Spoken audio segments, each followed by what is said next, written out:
thoughts on these products, make sure they're all thoroughly tested. But I'm ready, and the drawer is pretty much empty. There's a couple items that I'm leaving behind just to test a little bit more, but I just posted a drugstore speed reviews, so I cleared out all of the affordable / drugstore products that I've been testing, and now we're on more high-end / luxury products. So I have 28 high-end and luxury products that are sold at Sephora and Ulta that I'm ready to give you my final opinions on, and these will be going into main population. If you're new to my channel, speed reviews. I promise you, if I talk about a new product on my channel, that I will come back, give you a review on it, an updated review after using the product multiple times. Every new product that I try on my channel enters my speed review store, and it stays there until I'm ready to film this video and give you guys my final thoughts. So we have 28 amazing, well, not all amazing, but 28 products that I'm going to give you my final thoughts on. I'm wearing all of the products on my face right now, so let's go ahead and get into it. A couple of different products from MAC. So the first one is the MAC Strobe Cream in the shade Pink Light. Now, obviously this is not a new product, but earlier, a couple months ago, I did a video just testing some classics from MAC, and this was one of them, and I love this product. I love the consistency and the hydration of it. However, I don't love the shade Pink Light. I think it can look a little bit unblended on your face if it dries too quickly. So it has a very subtle, kind of metallic pink finish. I just don't love that in my makeup, but I love the quality of the product itself. Now, MAC might already have this, but I don't care for the pink color. I would want just like a simple, natural glow as opposed to metallic pink. So I love the product, but I don't love the color and the sheen of this as much. Also, kind of a classic, they've been remarketing it, MAC Studio Fix. I picked up the shade N4.75, and I really like it. For some reason, I had assumed MAC Studio Fix was like a thick, matte, full coverage foundation, and that truly is not the case. In fact, I find it to be quite light on this skin. It does have a soft matte finish to it, but it's not super dry. It is a gorgeous, gorgeous foundation. I mean, this has been a classic, a staple in so many makeup routines for as long as I can remember, and it kind of got a little forgotten about, but I did purchase this for that MAC video, and I really, really do love this foundation. I think even though I have dry skin, it reacts really nicely. It has a very blurring finish, so this is gorgeous. An oldie but a goodie. And then I know there's been a lot of reformulations. I haven't done my research on all of them, but one of the ones that I did try was Armani Luminous Silk. I do have a full size, but I've just been using my little sample here, and I don't notice really a difference in the wear or anything from the original foundation. However, application is quite different. For some reason, this is more luminous, and it kind of sits on top of the skin and looks a little streaky, but once blended properly into the skin, I don't notice a difference at all between this and the original. So I don't love that the blend out of it. It's not as smooth. I don't know, it just looks a little wet. The foundation separates a little bit more, but once it's pushed in, it's that beautiful formulation that I love that is lightweight, medium coverage, blurs pretty nicely. It just really perfects the skin. I really do honestly prefer the look of the MAC Studio Fix on my face. I've been really, really enjoying it, but I still love the Armani Luminous Silk. I wish they didn't have to change the formula because I thought it was amazing before, and I don't love how the application is different, but it still is a gorgeous foundation.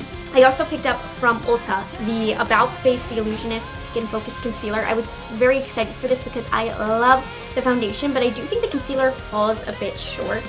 It just doesn't remind me very much of the foundation that it's based after. It's not as smooth and creamy as the foundation, and the wear time isn't great. I do find that this does look really creasy and dry on my under eyes, so this is just not the concealer for me. Much, much, much prefer the foundation version of this. 3 different powders to talk about. So the first one is from Huda Beauty. It's their Easy Baked Pressed Powder. So they kind of redid this. They tried the Easy Baked Pressed Powder before, but it was very different from the loose powder.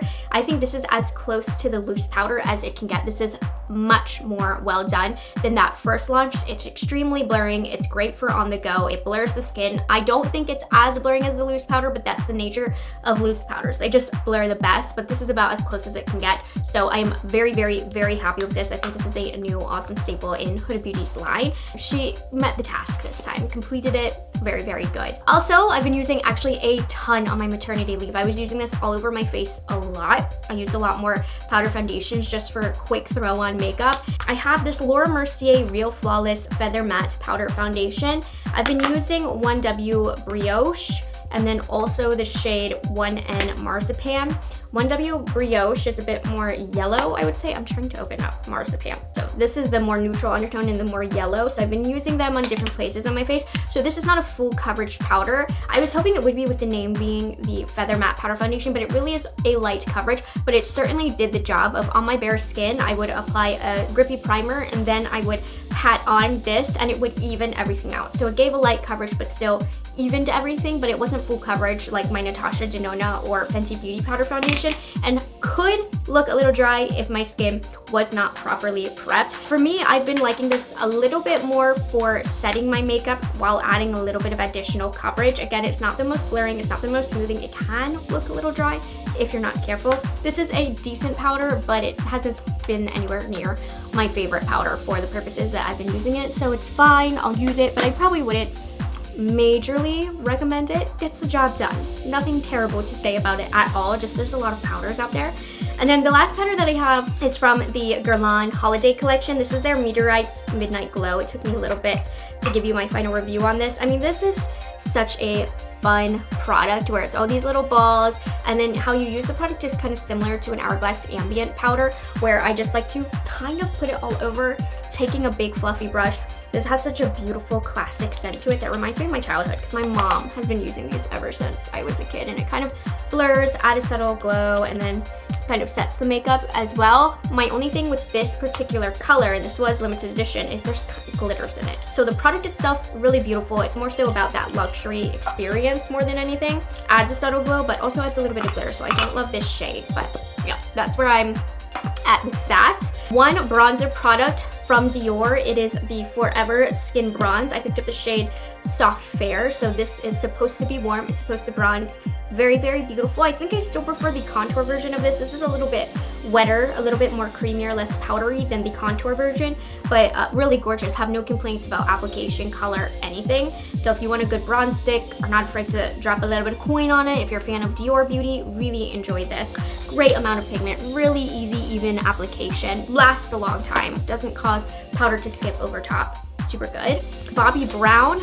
This is blushes, by the way. We're in the cream blush category. Bobbi Brown launched these kind of dewy stick blushes. There also is a highlight that I threw in here. I'm gonna show you the swatches first so you can see how they look. Cheeky Pink, Flirty Peach, Beach, Beach, Morning Dew. So these are a dewy blush formulation, which is not my favorite because I like a little bit of powder to set my makeup. So I find that when you apply a product that has powder or you have a matte finish, that this looks ill-fitting on the face because it has that wet, glassy look, which is not my personal cup of tea. I like a glowy look, but I don't like a wet, dewy, sticky look. That said, all things considered, if you do like that look, I actually am surprised by how much I like the quality of this. I think it sits on top of different bases really well. It's not too pigmented, but you can build it up, and it does achieve that really dewy, glassy look. So I think they did a good job with this product. The color lasts a long time. Didn't love Morning Dew, which is the highlighter. It's fine. Just know, like, I don't like stick highlighters, but it's really pretty, just very, very subtle. Honestly, it's fine. Just don't love a style product like this. But if you like style of product like this, like that wet, dewy look, juicy, you're not a big powder fan, I think you would really like these. And I think they're going to be a gorgeous product for the summertime. I used the shade Peach, Flirty Peach today. Really, really beautiful and subtle as well in the cheek, which I think is a nice change from all the crazy blush colors that I wear. This next product, kind of random from the brand, if you ask me, from Makeup by Mario. Their jelly jar. It's a literal jelly cheek product.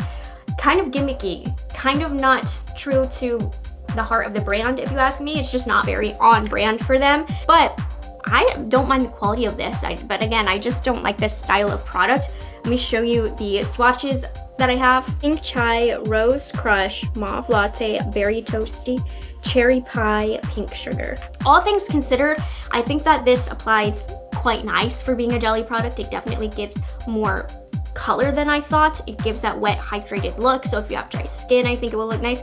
And they're nice and hydrating on the lips as well. So I was pleasantly surprised by this product. That said, don't like the jelly, glassy, dewy look, just like the Bobbi Brown. And I don't see this as being a long-lasting product in the Makeup by Mario line. It's just a little gimmicky feeling, kind of cash grabby feeling. I don't know, it's just a random launch from him. But the product's not bad if you're into it.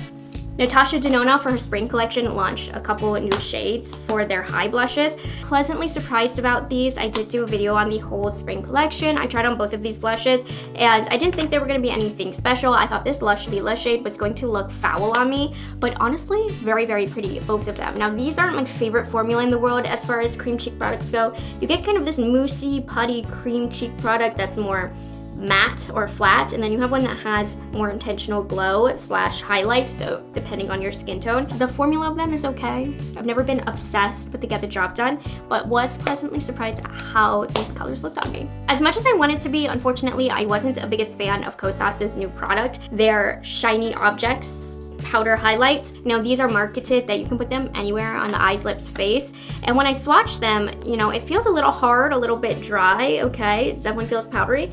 And then I feel like it looks really, really smooth on my hand, so I was feeling optimistic about them. But they look glittery on my cheek, and then they also look dry and just not smooth at all. So these are fine on the eyes when applied with your finger, but as a highlight on the face, did not like these. I would recommend using a finger to apply this, but it just doesn't look smooth, and I want my highlight to look smooth, and I feel like as I build it up, it begins to look a little chunky. So personally, not a fan of these.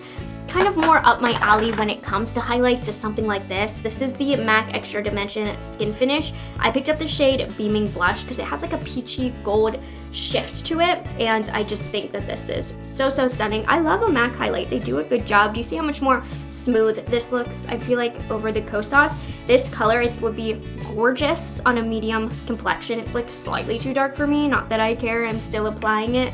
But what a really good classic highlight shade, and I think it's stunning. I think it's unique.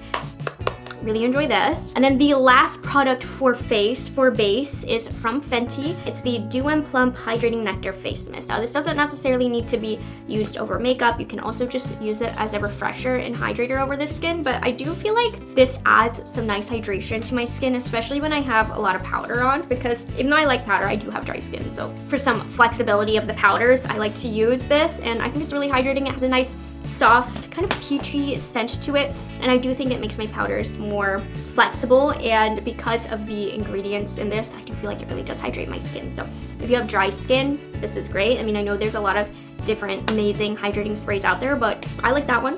Very, very nice. Moving on to the eye products that I have, another oldie but goodie from MAC, the Pro Longwear Paint Pot in the shade Painterly. If you have oily skin or oily eyelids, wouldn't recommend using this as your eyeshadow base. You still should probably use an eye primer, but I don't have oily eyelids, so I like this to just blank my eyelids out, and I find that if I apply powder eyeshadow over top, there's not going to be any issue. Like, I probably wouldn't use this and an eyeshadow stick, because that is kind of asking for some creasing, but this with powder eyeshadow over top, I think is very, very nice. And just a quick, you know, with my concealer brush, just throw this all over my eyelid. Everything's more even of a canvas for whatever eyeshadow I put over top. So this has been fun to add back into my makeup routine.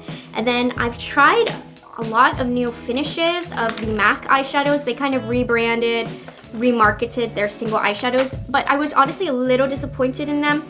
I'm gonna talk about the different finishes. So I'm counting 4 different finishes as 4 different products towards the total of my speed reviews. So let's start off with the first finish that I was excited about, the glitter finish. Let me just show you the swatches first. I like to watch Last Dance, Pink Lightning, Shine Delight, Slow Fast Slow, Try Me On, Twinkle. Do those look glittery to you?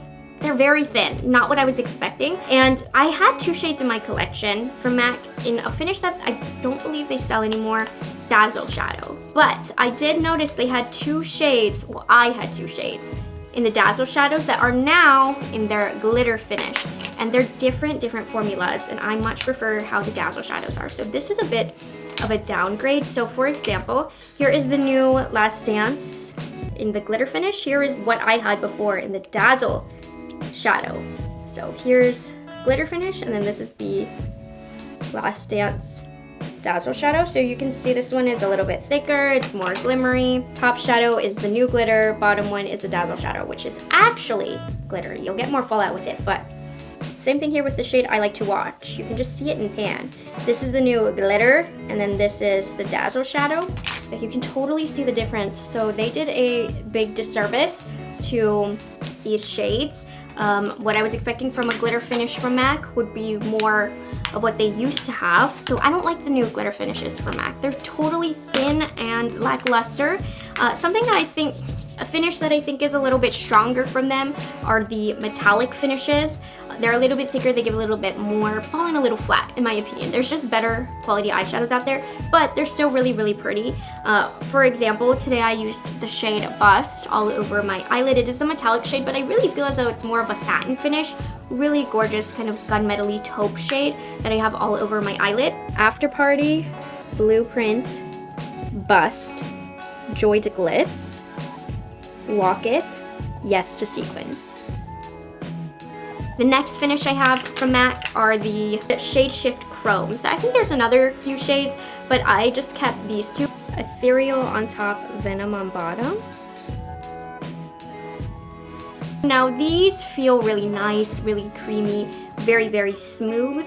If you compare these two indie shade shifter chromey shades, indie will do it 1,000 times better, but for coming to the mass market, I think that these are pretty good. They're also more expensive because of those shifty shades, but really, really fun. However, if you want the best of the best, stay with indie. From their holiday collection, they launched this Jelly Shine formulation. Now this is what I expected the glitter finishes to actually be. These are closer, a little bit creamier, but closer related to that Dazzle shadow finish.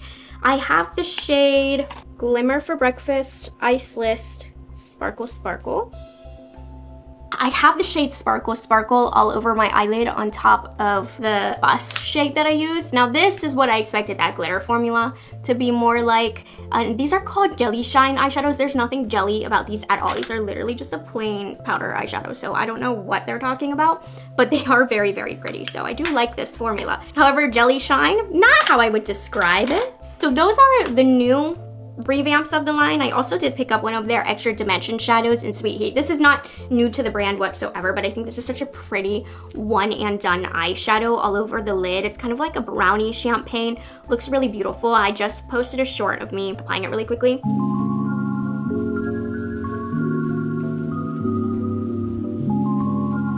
So this one is really nice. This is a classic from the line.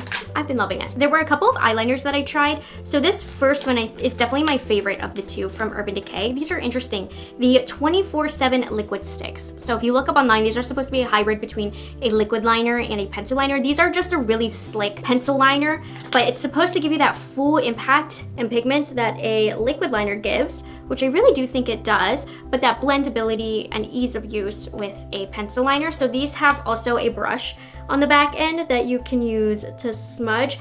I think these have great longevity. I really like the smudgy brush on the end, and I've been loving this for upper lash line eyeliner, and I think it gives a really cool smudgy smoky look, and it comes in a bunch of different shades and, you know, typical Urban Decay fashion. So let me show you the shades. Denim Wash, Fluid Fig, Rough Waves, Dirty Martini, Ruby Drop, Wine Spill, Solar Flick, Brown Noise, Melted Onyx. And then Fenty Beauty launched their Fine Lines Precision Gel Eyeliner Pencils. So they redid their line. I remember they used to have a different eyeliner. Now these are supposed to be for the waterline. So they added a lot of different waterline shades for different skin tones. And then of course the classic neutral shades. I like these. They show up just fine on the waterline, but I don't notice them having any crazy longevity considering these were formulated and marketed for the waterlines. I don't think there's anything insane about them for the waterlines other than the nice color range, but they're still very nice. I've been using them and I like the Urban Decay better, but the Fenty is still nice and they too have some interesting shades, so take a look here. Wet T-Shirt, Naked Beach, Vanilla Killa, Winkle Pink, Cashew, Don't Claim Me, Riri, The Navy, In Big Truffle, Cause I'm Black. And then the last product that I have for the eyes that I've been trying, which is amazing. I love it. This is the Tower 28 Shimmer Stick in the shade Chateau. This feels super duper nice. I mean, these jelly sticks I feel like are just trendy, you know? And they also dry out really quickly, so I don't love having products like these, but this is one of the better ones that I've tried. It gives really, really great pigment.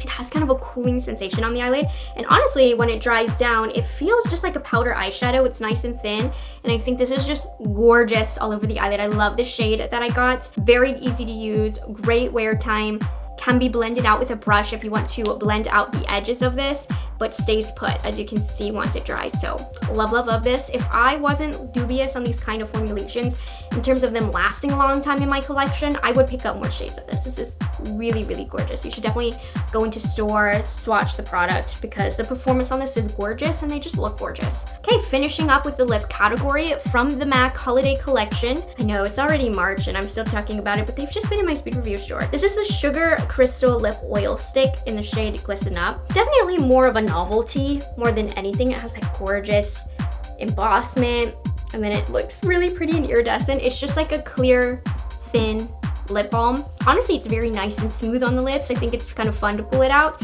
but again, a novelty, not a must-have by any means. Lip liners, these are from the new Natasha Denona Spring Collection. Love this formula. It's one of my favorite lip liner formulas. We just have some new shades. I demoed the shade Cherry Blossom, which I have been loving. It's a nice light pink shade, but right now I'm wearing the new shade Cherry Cola, so that's kind of lining my lips. It really has a strong plummy undertone. These are gel formulation. They're very creamy upon application, but they set down, let me tell you. They do not budge. So I like these colors. I think there's better colors in the line, but those are the new spring ones. I tried this from Bobbi Brown. These are their tinted lip balms. The swatches are quite underwhelming. You definitely want to apply these to really see how they look. I demoed on my top lip the shade Bear Claret, which you can kind of see that peachiness, but when you swatch it, it's like nothing. And then I also demoed the deepest shade in the range, if you actually want color to show, Bare Blackberry. So these are just like a nice, simple lip balm that give you a little bit of something on the lips. If you're a no makeup person, I think you will really enjoy this. Not a style of product that I wear a lot, but I will admit, I did reach for these a little bit more since I've been wearing pretty natural makeup the last month and a half. I like these. They're hydrating. They give a little tint. Nothing super special to the market though, but it's nice because with all of those tinted lip balms that are on the market right now that every brand's coming out with, what's different about these Bobbi Brown ones is they're nice and thin. If you don't want anything too thick, heavy, or glossy on the lips, that's a good alternative. Patrick Ta launched the Major Moisture Smoothing Lip Balms. Boy, was I sick to see these. Another one of these. Like, it's a rite of passage, I suppose, for brands at this point to launch their own version, but I was just like, ugh, and the packaging, so simple, just not what I'm used to from Patrick Ta. So when I saw these, I was not excited. And then I tried them, and I can't lie, they're super good. They're up there with Summer Fridays and Rhode for me in terms of hydration. They're just super nourishing to the lips. They have decent enough color that I like them. They smell really good. Yeah, I just really like these. I like the thin packaging, and I love how hydrating they are. So in terms of quality, these are one of my new favorite lip butter balms. As somebody who's very sick of this style formulation, definitely recommend these when you run out of yours to try these. So let me show you the swatches because they're pretty decent in pigment as well. Cocoa butter, pink salted caramel, milk tea, creme brulee, cookie butter, espresso. Next up, Dior revamped their lip oil line, and so they added a bunch of new shades and new finishes, including a glitter finish, and then we also have just the original finish, which is sheer, kind of jelly-like, and then the glaze finish, which is what I wanted from these lip oils because these give you more pigment. So the glaze finish excites me, and the glitter finish. My favorite shade is Fizzy Peach. To me, I don't really notice the difference between these and the original formulation. If anything, I'm just more excited about the new shades and the new finishes to add more variety to the line, because I did feel as though a lot of the shades, with them being so sheer, there was no point in having a lot, even though I had a lot anyways. But I'm excited about these. I think you get more out of owning more of these with the new shades that they launched, because they actually look different on the lips. So I'm a big fan of the revamp of the lip oils because I just feel like the formula didn't really need fixed too much, and I think adding the new shades and finishes really elevated the product, added some variety, you know? And then the last product that I have, number 28, are the high glosses from Natasha Denona, which if you go online, all of them but 2 shades are not available because there was an issue with the fragrance in here, and all but those 2 shades don't smell like good. I'm trying to describe the smell. I didn't even notice that aspect of this product when I first tried these, so and reviewed them. So yeah, it smells a little chemically, I guess. It didn't bother me the first time, but the ones that do have the smell they're supposed to have, it's like a sweet shade. So I think they're fixing that issue, so these should be back. So yeah, I didn't even notice, but it's true. Some of them do smell a little chemically, and some of them smell buttery vanilla, which I much prefer. I'm wearing the shade Cherry Cola. Guys, I do love this gloss formulation though. I think this is the best gloss formulation Natasha Denona has come out with. I think they have a nice shine. They're very hydrating. They smooth the lines of the lips enough. Not like the most smoothing, but enough to keep me happy, decent wear time considering it is a gloss. So I really like these, and my favorite thing about these is that the colors actually have pigment. These aren't a sheer gloss. They have the perfect level of pigment, so that justifies if you want to have multiple shades. Lush Lila, Cleo, Fresh Mauve, Spicy Caramel, Cherry Blossom, Berry Pop, Cherry Cola. I think it's so stupid when a line launches a lot of lip glosses, but they're all so sheer, they look the same on the lips. What you see in here is what you get considering they are glosses. So you can see that Cherry Cola shade actually gives me color to the lips. So very smooth as well. Really like the high gloss formulation. Just hope they get that scent thing figured out. And there we have it, you guys. Those are 28 high-end speed reviews. My final thoughts of these. All of these products are heading their way into my general population of products. I will have all of the products that I mentioned linked down below. And if you haven't already checked it out, make sure you check out the drugstore version of this because we are all cleaned out. So I am ready, with the exception of a couple products, but I am ready to start testing some new makeup. So if you have some thoughts on these products, let me know down below in the comments. And I will see you guys in the next one. Bye guys, have a good one.